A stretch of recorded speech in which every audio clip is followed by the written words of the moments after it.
খোলামেলা ছবিতে ট্রলের মুখে রাজ শুভশ্রী। টলিপাড়ার পাওয়ার কাপল হিসেবে পরিচিত রাজ চক্রবর্তী ও শুভশ্রী গঙ্গোপাধ্যায়।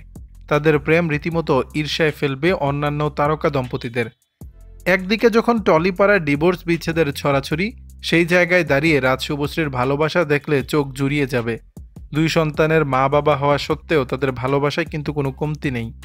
গত 21 ফেব্রুয়ারি ছিল রাজের জন্মদিন, আর এই দিন রাতের পার্টিতে পরিচালক স্বামীর ঠোঁটে ঠোঁট ডুবালেন শুভশ্রী। খোল্লা ভালোবাসা প্রকাশ করার দিক থেকে রাজ শুভশ্রীর জুরি মেলা ভার।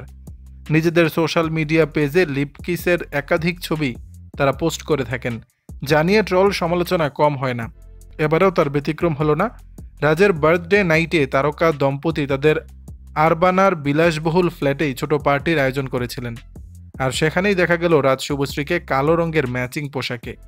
বার্থডে পার্টি থেকে শুভশ্রী দুটো ছবি পোস্ট করেন, যেখানে একটা ছবিতে দেখা গেছে রাজের বহু লগ্না শুভশ্রী, আরেকটি ছবিতে দেখা গেছে রাজের ঠোঁটে ঠোঁট ডুবিয়েছেন রাজঘরণী। দর্শক, বিষয়টি নিয়ে আপনাদের মতামত জানাবেন নিচের কমেন্ট বক্সে।